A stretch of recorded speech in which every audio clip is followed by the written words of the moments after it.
welcome to the Old Time Radio Westerns. I'm your host, Andrew Rhines, and let's get into this episode. This episode is going to be Challenge of the Yukon. Original air date is October 23rd, 1950, and the title is Heart of a Killer. Now, as howling winds echo across the snow-covered reaches of the wild Northwest, the Quaker Oats Company, makers of Quaker Puffed Wheat and Quaker Puffed Rice, the delicious cereal shot from guns, in cooperation with the Mutual Broadcasting System, present by special recording Sergeant Preston of the Yukon. It's Yukon King, swiftest and strongest lead dog of the Northwest, breaking the trail for Sergeant Preston of the Northwest Mounted Police in his relentless pursuit of lawbreakers. And King, on you, Husky! Gold discovered in the Yukon. A stampede to the Klondike in the wild race for riches. Back to the days of the gold rush. And the adventures of Sergeant Preston and his wonder dog, Yukon King, as they meet the challenge of the Yukon.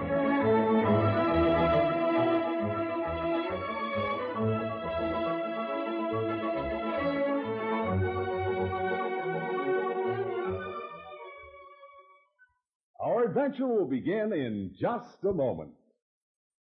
The principle of the best education possible for our children has been one of the basic cornerstones of our nation. But the ever-increasing enrollment in elementary schools has resulted in poor educational conditions in many communities across the country. Most important, there is an insufficiency of elementary school teachers. Teaching is an occupation that is more attractive now than ever before, since there is a growing public interest in education and measures are being taken to improve schools. Such a career offers exceptional opportunities for intelligent, imaginative young men and women who are now in college. The lack of teachers is only one side of this problem. Some places require additional school buildings. Others need more equipment, textbooks, and personnel. If these problems are to be met and solved, the cooperation of every citizen is a must. See what you can do. Better schools build better communities. This message is brought to you as a public service.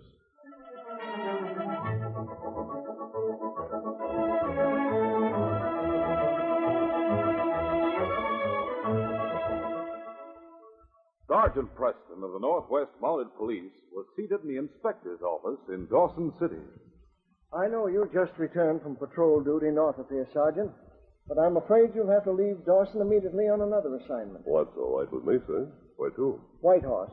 You can take the last boat of the season as far as Selkirk, then make Whitehorse on horseback before the snow flies, I think. The boat leaves this afternoon, sir. I'll be on it. Good. The reason I want you to go down there, Sergeant, is because a man named Trigger Strong, who was awaiting trial in Skagway, broke jail and managed to escape across the border. I see. I received a telegram last night about him. An accomplice helped him to escape. Trigger is about 30, big man, black beard. Well, what makes you think he'll show up in Whitehorse, sir? Strong might double back across the border into the States. It seems Strong had a wife and small son. She left him a few years ago, took the boy and joined her father in Whitehorse. You see, he never knew where they had gone until after he was taken into custody. His wife's father's picture was in the papers after he made a strike. The article mentioned Trigger's wife and son. Was this information about Strong in that telegram you received last night, sir? Of course not. You see, I met the wife's father when he first came to the Yukon. He was here in Dawson for a short time. And then 2 weeks ago, Clem Harris, that's his name, came here on business. He told me all about Trigger and his own daughter, and about Trigger Strong's capture. Oh, so that's it, sir. I know Clem and his daughter. I'll do all I can to find Strong, Inspector. I'll take King with me. Good. Between the two of you, I feel confident you'll bring in Strong if he's anywhere near Whitehorse. Goodbye and good luck, Sergeant. Thank you, sir. Meantime, on the trail through White Pass in their journey toward Whitehorse, Trigger Strong and his companion Curly Thorne discussed future plans as they rode. Curly was saying, Tell me, Trigger, what if we do locate that wife and kid of yours? What good will that do us? She ran out on you a few years ago. You don't expect her to hide us out, do you? Don't be a fool, Curly. Ella'd be the first one to turn us in if she got the chance. For Pete's sake, why do you want to find her? Several reasons. she walked out on me, she left a note saying the kid would never know his old man was an outlaw. Well, now, since I learned her father struck it rich, that Ella and Bobby are with him, I figure on getting some of that cash through Ella. To get back to her, I'm going to tell the kid that I'm his father. She won't like him to know that his old man's an outlaw and a killer. She sure won't like you telling the boy about it. Let's get moving, Trigger. Somebody's liable to be trailing us. Get out of there. Get up.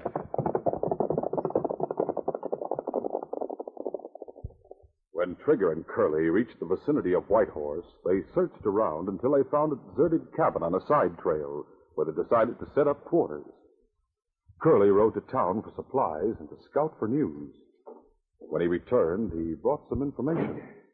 I asked around at the cafe, Trigger. Found out your wife's father, Clem Harris, still living in the cabin here's claim, half a mile the other side of town, the North Trail. Good. And it isn't safe for you to be seen. Heard it rumored around town about your heading this way. Nobody knows you were the one who helped me escape, so you can get around without worrying. Meantime, I'll lay low. Late that afternoon, the first snow of the season was falling when Sergeant Preston arrived in Whitehorse. After going to the constable's office, Preston and the constable, taking the great dog Yukon King with them, rode out to Clem Harris' cabin. Well, Sergeant Preston, it's sure good to see you and King again. Come in. Thanks, Clem. Of course, we all know the constable. He was out this way yesterday. So, hello, Bobby. Here's Sergeant Preston and King. Well, it's been a long time since we've seen you, Sergeant. Yes, it has, Ella. Hello, Sergeant. Hi there, King. Say, Bobby's going fast, getting to be quite a big boy. Oh, gosh, I'm 9 years old now, Sergeant. We're so glad to see Sergeant Preston and King. We haven't said hello to the constable, Bobby. That's all right, Mrs. Strong. I was here yesterday, you know. Sergeant Preston and King hasn't been here for a long time. That's right, Bobby.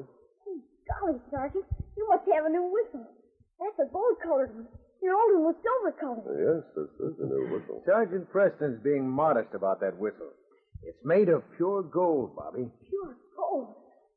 Made of pure gold, huh? Well, that's sure something. Where'd you get a whistle like that? It was a gift, Clem. Headquarters gave permission for the sergeant to accept that whistle. Oh, What do you know? wonderful. I value it very highly. Ella, to change the subject. We came out here because of certain news we received at headquarters. I understand the constable told you. Yes. Bobby, run along to the next room with King and play in there while we talk. All right, Mom. Come on, King. I don't want Bobby to know anything about his father. He thinks his father's dead. I see. Of course, we're not certain Trigger will come here. But since he did cross the border heading in this direction... I'm not really worried, Sergeant. After all, it's been 6 years since I left him. Well, don't worry, Ella. We'll keep watch, and if he comes near Whitehorse, we'll do what we can to capture him. He has no reason to come here, Sergeant. He didn't care for either Bobby or me. Oh, I see. Well, we'll get back to town. Even if he does come to Whitehorse, we'll know about it before he can locate this cabin. We'll keep in touch with you. Let's go, Constable. Right, sir. It was a couple of hours after Sergeant Preston and the constable returned to town that Trigger and Curly rode through the falling snow along the North Trail after circumventing the town. There's a cabin just ahead, Trigger. Maybe that's Harris' place. Yeah, we'll make sure before we go in. Still don't figure how you intend to handle this deal. Gotta be careful. Don't worry, you just leave it to me, Curly. Here's the cabin. Oh. We'll look in the window first. Come on. The two men cautiously approached a window and looked in. They saw an old prospector sitting at a table upon which an oil lamp was burning brightly. Harris? Wrong place. No sound. It was putting gold dust into a poke, Trigger. Yeah, he is. No use missing a chance like this. Come on.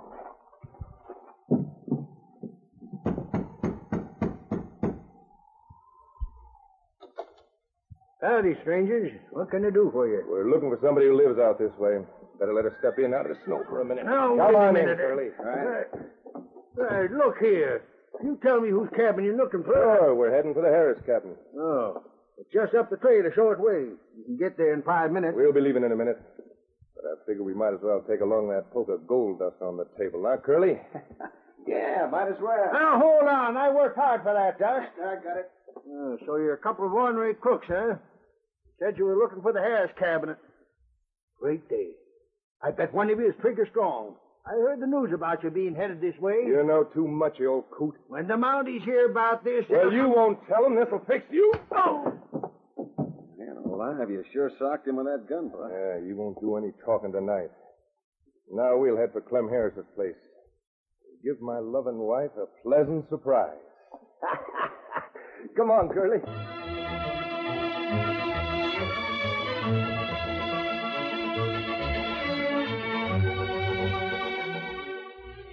We'll continue our adventure in just a moment. Strike three! You're out! Say, kids, wouldn't you like to be in the ballpark and see how a star pitcher makes the ball curve right over home plate? Come out to the ball game as guest of a major or minor league team. Walk right through the gate free if you are 12 years or younger and have mom or pop with you or another paying adult. It's as easy to get a free baseball ticket as going to the grocery store. Get it right inside packages of Quaker Puffed wheat and Quaker Puffed rice and Muffet shredded wheat. You get 2 free tickets inside Quaker Pack-O-10. Names of teams and dates are on every ticket. Get a free baseball ticket package of Quaker Puffed wheat or rice, Muffet shredded wheat, or Quaker Pack-O-10. If your store doesn't have the special packages yet, send a box top from the regular package to Baseball, Box 5205, Chicago 77, Illinois.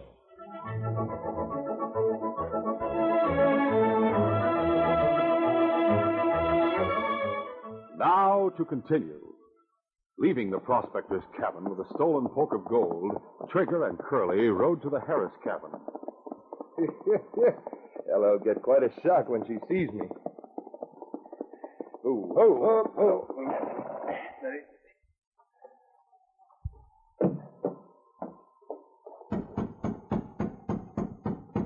Better have your gun handy, Curly. The old man's got a temper. All right. What can I... Hey, what is this? Put down that shotgun. Now get out of the way. Ella, he's come. I tried to keep him out. Hello, Ella. You... Why did you come here? What do you want? Is that any way to welcome the loving husband that you haven't seen in 6 years, Ella? Trigger, please. If you have a spark of decency left in your heart, leave now before Bobby learns the truth about you. What do you mean, learns the truth? You know what I mean. He thinks his father is dead.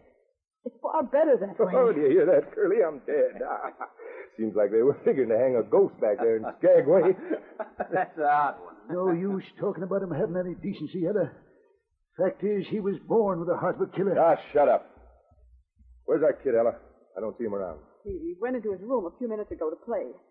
Let him alone, Trigger. You'll spoil his whole life if you tell him who you really are. Army rat, he's my boy as well as yours. I have a right to know what... Take it easy, Trigger. Remember, he's just a kid. Your own at that. You keep out of this, Curly. Before I see the boy, I have some other business. With you, Harris. I don't deal with killers like you. Well, you will this time. I know your habits, so I know you got plenty of gold hid around here. Get it for us. Now, see here. If you Either that or a bullet. I got nothing to lose by plugging one more, you know. Please, Dad, give him the gold and let him go, please. Cinderella, I'm not going to get it and hurry it up. Get it, I said. Well, I reckon I have to. You won't get far with it. You can bet on that. I was expected you'd show up around here. How could I ever have married a man like you? Must have been my good looks. Well, there's a gold. A whole sack of it. You have what you came after. Now, please go. Let your old man head for town and put the Mountie on the trail. I'm not that stupid. What are you going to do? My plan is very simple, Ella. We take the boy with us. Oh, no! Hey, Trigger, we don't want a kid along with us. You won't get far with him. But I thunder within an hour the Mountie... You won't say anything to anybody, either of you. Not if you want to see the boy again. Oh, no, of course we won't, Trigger. Whatever you say, we'll do. Just so you don't hurt Bobby. I mean, my own kid? Of course not. But unless you do exactly as I tell you, he stays with me from now on. And you'll never see him again. What is it you want us to do? Just stay here in this cabin and keep your mouth shut. The constable or anybody else asks about Bobby, just say he's visiting. All right. Leave the boy in a deserted cabin just off the South Trail, a couple of miles south of town. You can go out there in the morning and get him. But if you say anything before then or we're followed, you'll never see Bobby again. A short time after the two crooks had ridden away with Bobby, The prospector whom they had robbed regained consciousness. Though a bit weakened, he managed to saddle his horse and head for town. A short time later, he entered the constable's office. Constable, they've been robbed. Yeah. I'll call in. What happened, man? 2 crooks. One was a big man with a black beard. Came knocking at my cabin door, asking the way to Harris' place.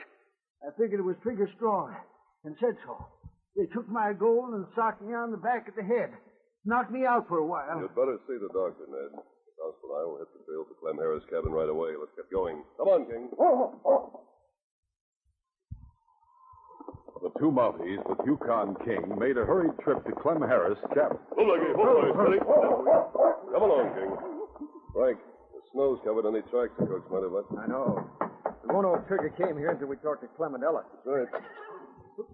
Oh, 2 seconds. The constable. Come in. Thanks, Clem. Good evening, Sergeant. We didn't expect you back so soon. We had news about Trigger, Ella. Man answering his description, and another crook robbed old Ned down the trail earlier this evening. How terrible. We were worried about you folks, so we hurried right out here as soon as Ned told us. But if it had been Trigger, it seems to me he'd have been here at your cabin some time ago. Sergeant, as a matter of fact... Dad's been walking around with his shotgun ready ever since we were here before. Oh, King's scratching at Bobby's door. He wants Bobby to play with him again. Come away, King. Don't wake Bobby up. He is in bed, isn't he? Oh, yes. He was very tired. Maybe Trigger and his friend got cold feet after they robbed old Ned. Yes, could be. Frank, I suggest you stay here until I get back. I'll take King and go to Ned's cabin. We won't be gone long. All right, Sergeant. Hey, look. There goes King to Bobby's door again. He's trying to open the door. King! Oh, I'll get him. Wait, Sergeant. King, why didn't you come when I come? Oh. Bobby isn't here. His bed has been disturbed. Come on, fella. Ella, you told me Bobby was sleeping. I forgot. He went visiting this evening. Oh, Dad, They know you aren't telling the truth, Ella. Well, that's easy to see. What's happened? Speak up, Clem. Oh, no, Dad. No, we can't tell. We can't. I get it. Trigger did come here. Yes, he did. Quickly and briefly, Clem told all about Trigger's plans and where he had taken Bobby. Sergeant Preston listened attentively, and then he spoke. We'll have to move fast, Frank. Come on, King. We'll get back as soon as we can, Ella. Steady, fella. Easy now. Get up, Frank.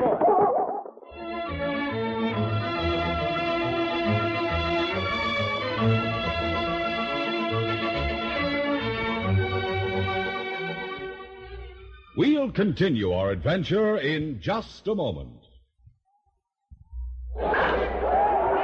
It's a home run! Hooray for our team! He smashed that ball right out of the ballpark. Say, are you fellas and girls getting in on the fun? Well, come on! Come out to the ball game as guest of a major or minor league team. Get your free baseball tickets right inside packages of Quaker Puffed Wheat, Quaker Puffed Rice, or Muffet Shredded Wheat. And 2 free tickets are inside Quaker Paco 10. Names of teams and dates are on every ticket. If you are 12 years or younger, just bring mom or dad or another paying adult and see major or minor league baseball games free. So rush to the grocery store. Get free baseball ticket packages of Quaker Puffed Wheat or Rice, Muffet Shredded Wheat, or Quaker Paco 10. If your store doesn't have the special packages yet, send a box top from the regular package to Baseball, Box 5205, Chicago 77, Illinois. Go to the ball game free. See home run hitters in person.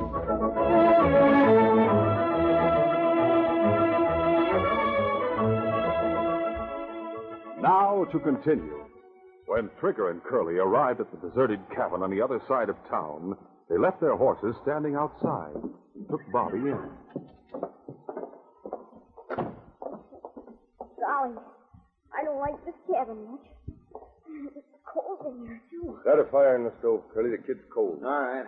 Won't take long. Sit down, kid. You don't have much furniture, do you, mister? No, don't expect to be here long. Gosh, you're big and strong. My father was big and strong like you. Is that a fact? Yep. Mom told me so. He was a lawman before he went to heaven. Yeah, did your ma tell you that, too? Uh-huh. Well, what do you know? Shut up, Curly. Just tend to that fire. Do you savvy? Sure. Were you my father's friend, mister? Doing better than anybody else, son. Oh, gosh, did you? Then were you a lawman, too? Oh, I've been mixed up with the law in a way you might say. Say, you know, I like you because my dad liked you. Anybody he liked was all right, I guess. Oh, say, you figure you like me, huh? Uh-huh. Well, I don't want people to like me, son. It don't get you anyplace. You're only fooling, I can tell. Everybody wants folks to like them. That is, except outlaws. Hey, Trigger, I thought you were going to tell the kid... Told you to keep your mouth shut. I'll tell the kid what I please. Yeah, it's your own way. Yeah, now the fire's going. It's about time Never mind that. Just sit down and take it easy. We got plenty of time. All right.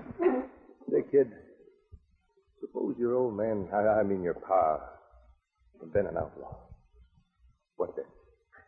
But only bad men are outlaws, mister. My dad could never be one, even if he was alive. Sure, I know, but just suppose. Oh, I guess I wouldn't want to be alive. But that's a funny thing to suppose, because I know my dad was a lawman. Even a sheriff, I bet. You tell me all about him, will you, please, mister? Oh, it's just as you say, Bobby. When he was younger, that's just what your pa wanted to be. A sheriff. Why, I remember when you were born. By thunder, he was the proudest man that ever lived. Listening to Bobby and seeing the look on his face when he talked of his father brought a gradual change over the face of Trigger. He started telling Bobby what his father was like in his younger days, building himself up in the youngster's estimation. I don't know. An hour passed before he realized it, and then he broke off suddenly to speak to Curly. Holy smoke, Curly, what time is it? Time? Oh, yeah. Hey, we've been here half an hour already. Bobby, it's time for you to turn in and get some sleep. Look, we aren't here when you wake up, lad. Just wait, you understand? Yes, sir. Curly, the snow must be piling up in our saddles out there. Go put the horses in the lean-to till we're ready for them. All right. Trigger put Bobby on a cot along the wall of the cabin and then watched as the boy's eyes closed drowsily.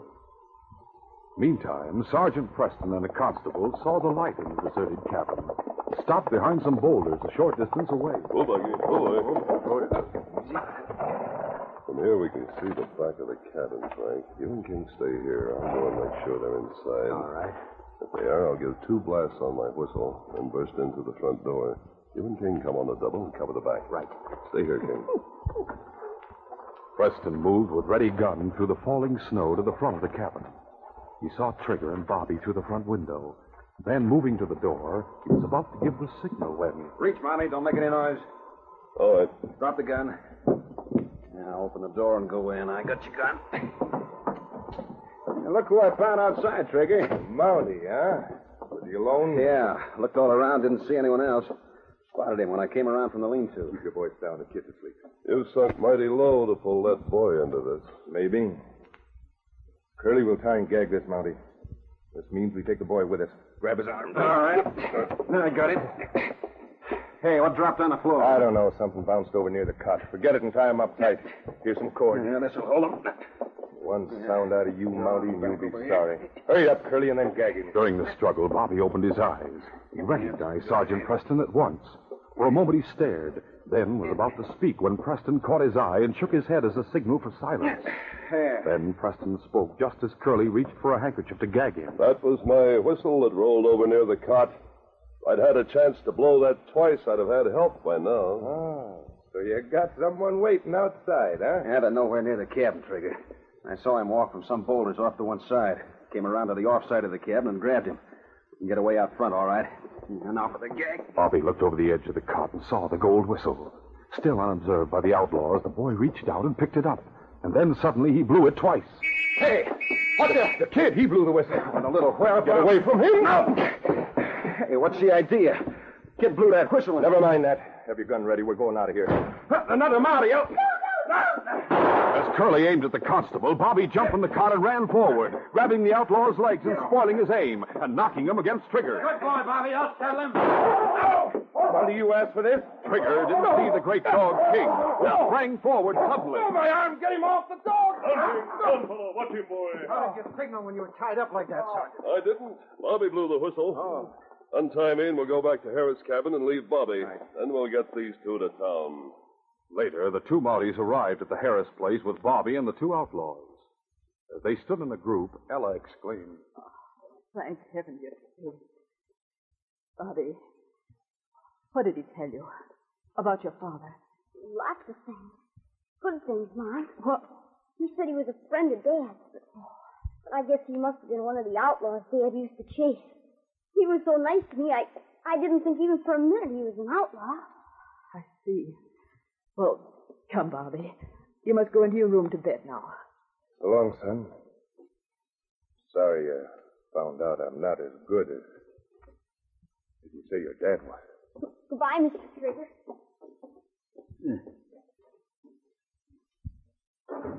Bust my suspenders.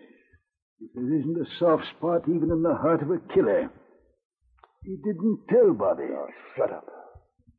Can't that guy give his own kid a break? Figure you might have been a different man if you could have looked ahead. Bobby's a fine boy and a smart one, too. He's a youngster you can well be proud of. He caught on quickly what to do with that gold whistle. Well, let's get these two cooks back to jail, Frank. This case is closed.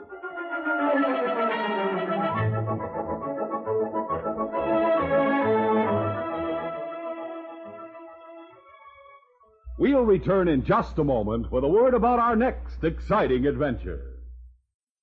The Adventures of Rin Tin Tin, presented on Mutual every Sunday over most of these stations, is a listening treat especially designed for the whole family. Several generations have thrilled to the heroic exploits of Rin Tin Tin, the dog that's almost human. And now you can hear his further adventures every Sunday.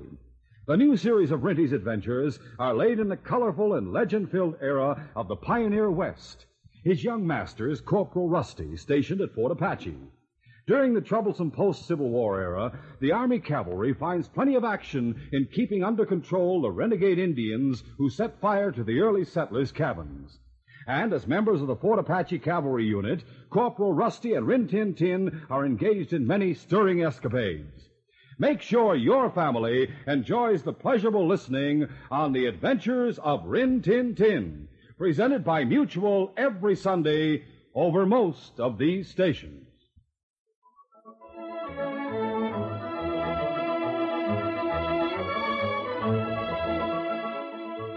In the back room of the Klondike Tavern, Joe Gans, the owner, is talking to a young man who calls himself Steve Baker. All right, Baker.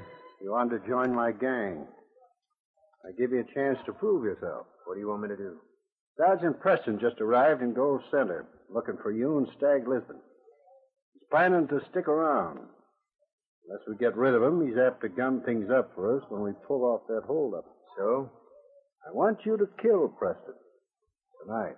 Yes, there's danger ahead for Sergeant Preston when he sets out to bring a gang of killers to justice. Unless he moves cautiously, he may find himself their next victim. Don't miss this next exciting adventure.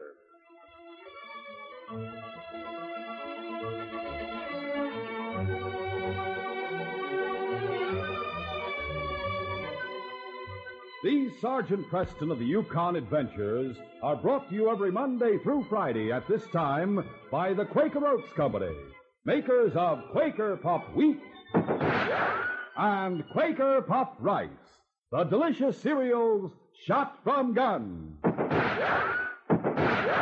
By special recording in cooperation with the Mutual Broadcasting System. They are a copyrighted feature of Sergeant Preston of the Yukon Incorporated. Created by George W. Trendle, produced by Trendle Campbell Muir Incorporated, and directed by Fred Flowerday. The part of Sergeant Preston is played by Paul Sutton.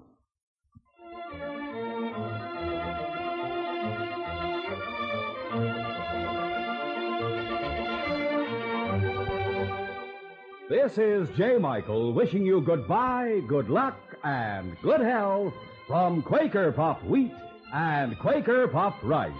So long. This is Mutual, Radio Network for all America.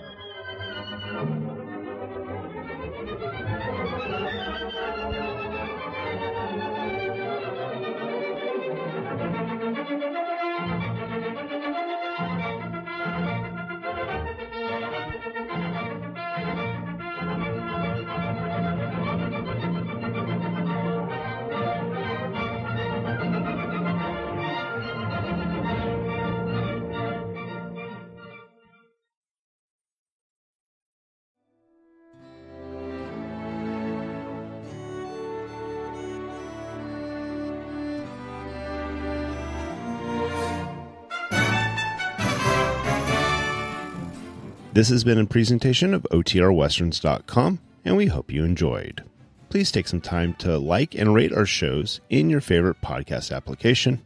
Follow us on Facebook by going to OTRWesterns.com/Facebook. Subscribe to our YouTube channel by going to OTRWesterns.com/YouTube. And send us an email, podcast@OTRWesterns.com. You can call and leave us a voicemail, 707-986-8739. This episode is copyright under the Attribution Non-Commercial Share-alike copyright. For more information, go to OTRWesterns.com/copyright. Have a great day, and thanks for listening.